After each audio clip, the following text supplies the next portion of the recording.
आइए दोस्तों ये देखते हैं कि डॉक्टर रंजीत कुमार सिंह आईएएस के फेसबुक अकाउंट पर क्या अपलोड किया गया है कल 12 जुलाई के नियोजन प्रक्रिया को लेकर। और यदि आपके सामने ऐसी समस्याएं आती हैं तो कल क्या करेंगे उसके प्रत्येक बिंदु पर विचार करेंगे और एक एक पॉइंट को हम लोग समझने का प्रयास करेंगे।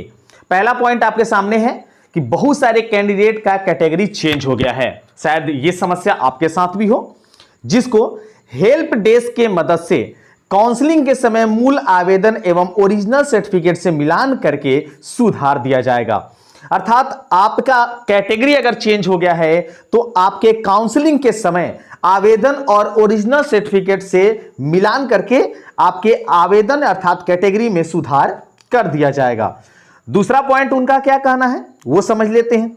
दूसरे पॉइंट में लिखा हुआ है स्पष्ट रूप से कि नियोजन या पंचायत द्वारा बहुत सारे असली कैंडिडेट का मेरिट लिस्ट में नाम बाहर कर दिया गया है। यह भी समस्या काफी दिनों से चल रही थी कि जो कैंडिडेट है उनका मेरिट लिस्ट में नाम था ही नहीं। तो उस समस्या का समाधान इस दूसरे पॉइंट से आपको मिल जाएगा। यदि सही कंप्लेन मिल रहा हो तो संबंधित नियोजन इकाई का काउंसलिंग स्थगित करना है।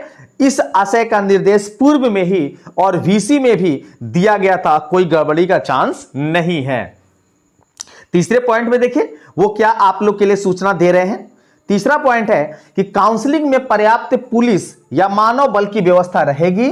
फर्जी सर्टिफिकेट वाले ना जाएं, पकड़े जाने पर जेल भी हो सकती है। बाद में भी सर्टिफिकेट गलत पाए जाने पर एफआईआर और कार्रवाई निश्चित है। यदि किसी कारण से अगर आप फर्जी सर्टिफिकेट के द्वारा इसमें शामिल हो चुके हैं, नियोजन प्रक्रिया में शामिल हो चुके हैं, तो आपको एक सलाह यही दी जा रही है कि आप उस सर्टिफिकेट को जो आप फर्जी लिए हैं उसके द्वारा आप काउंसलिंग ना करें, क्योंकि अगर वहां पर अगर आपका सर्टिफिकेट नहीं पकड़ा गया तो बाद में भी आपका सर्टिफिकेट जो होगा वो गलत पाए जाने पर आप पर एफआईआर और कार्रवाई निश्चित होगी। चौथा पॉइंट को समझिए। चौथा पॉइंट में क्या था कि मॉनसून को ध्यान में रखते हुए भी तैयारी को अंतिम रूप दिया जा रहा है। सभी कैंडिडेट को रूमर या अफवाहों से बचने की सलाह दी जा रही है। चलिए, अगर आपके आसपास अगर कोई आपदा प्रबंधन की स्थिति आ जाती है तो भी आपका काउंसलिंग जो है नहीं रुकने वाला है। इसका अर्थ यही होता है। पांचवा पॉइंट देखिए। पांचवें पॉइंट में है कि जिला स्तरीय कंट्रोल रूम को ऑपरेशनल आज से ही किया जा रहा है। यदि कोई शिकायत हो तो दर्ज करवाएं। चलिए, अगर आपको किसी तरह का कंट्रोल रूम से शिकायत हो तो वो भी दर्ज करवा सकते हैं। छठा पॉइंट समझिए उनका, मेरे ऑफिशियल नंबर पर आने वाले मैसेज को आप अटेंड करूंगा। अर्थात जो रंजीत सर का ऑफिशियल नंबर है उस पर अगर आप मैसेज करते हैं तो वो अटेंड करेंगे। साथ ही चैट बॉक्स में मैसेज ड्रॉप कर सकते हैं। उनके चैट बॉक्स में भी आप अपना मैसेज दे सकते हैं, जिसका रिप्लाई वो कुछ ही समय में कर दे रहे हैं। चलिए, सातवां पॉइंट समझते हैं उनके द्वारा क्या बताया गया है। यदि सभी काउंसलिंग पूर्व एवं काउंसलिंग के दरमियान अलर्ट रहेंगे और सभी सर्टिफिकेट प्रॉपर रखेंगे तो प्रॉब्लम नहीं आएगा। मतलब आपके पास अगर ओरिजिनल सारे डॉक्यूमेंट हैं तो आपको काउंसलिंग में किसी प्रकार की कोई प्रॉब्लम नहीं आएगी। इस सातवें बिंदु से स्पष्ट होता है। आठवां पॉइंट समझते हैं। आठवां पॉइंट उनका है कि सभी नियोजन इकाई वार वीडियोग्राफी माइकिंग हेल्प डेस्क की व्यवस्था की गई है। समय से पहुंचे। आपको यह भी सलाह दी जा रही है कि आप अपने काउंसलिंग सेंटर पर समय से पहुंचे ताकि किसी प्रकार का आपको दिक्कत न हो। चलिए, नवा नंबर जानिए। नवा पॉइंट उनका क्या है कि कोई भी नियम अथवा आरक्षण से संबंधित डाउट्स हो तो कंट्रोल रूम जो ये नंबर दिया गया इस पर आप संपर्क कर सकते हैं। नंबर है 0612221581। इस पर आप संपर्क करके अपना प्रॉब्लम उनको बता सकते हैं। 10 नंबर में है कि यदि सीटेट में 82 मार्क पर 0 वेटेज एवं 83 पर 2 अंक का वेटेज मिलेगा। यदि सीटेट में आपका 82 है तो आपको कोई वेटेज नहीं मिलेगा, 0 वेटेज मिलेगा। और 83 अगर अंक है तो आपको 2 अंक का वेटेज मिलेगा।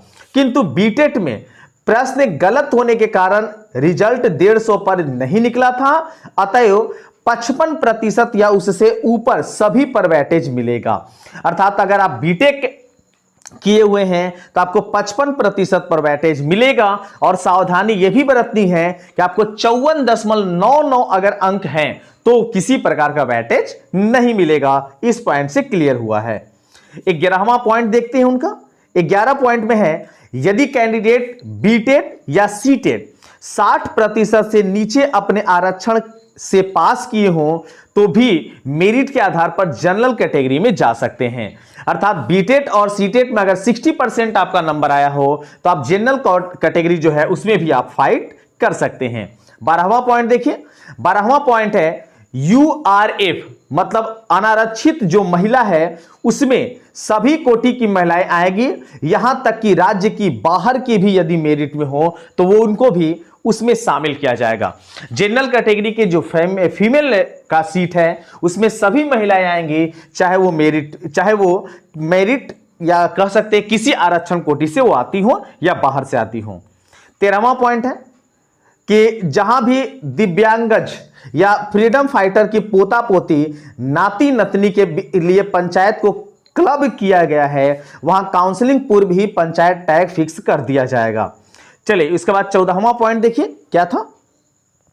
14वां पॉइंट में स्पष्ट किए हैं कि मेरिट लिस्ट बुलाने का क्रम है, कई कैंडिडेट्स का मेरिट ऊपर नीचे है, यदि टाइपिंग भूल है तो सुधार करना जरूरी होगा।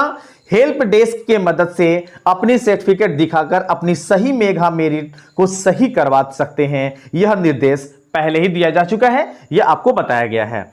और 15वां और उनका अंतिम जो क्रियाकलाप था, अर्थात 15वां पॉइंट आपको स्पष्ट किए थे कि कोई भी विवाद की स्थिति में आए तो वीडियोग्राफी से जांच कर ऑन द स्पॉट समाधान कर दिया जाएगा।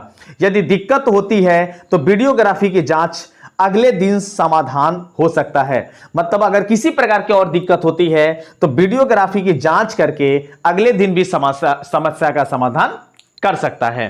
तो ये कुछ मुख्य पॉइंट थे जो रंजीत सर अपने फेसबुक अकाउंट से डिले किए थे, अर्थात फेसबुक अकाउंट से आप लोग के लिए बताए थे। तो हम उम्मीद करते हैं कि कल का जो आपका काउंसलिंग होने वाला है वो अच्छा रहे और प्रत्येक कैंडिडेट एक अच्छी जॉब पा सके। चलिए मिलते हैं एक नए वीडियो में एक नए टॉपिक के साथ, तब तक सभी को वंदे मातरम।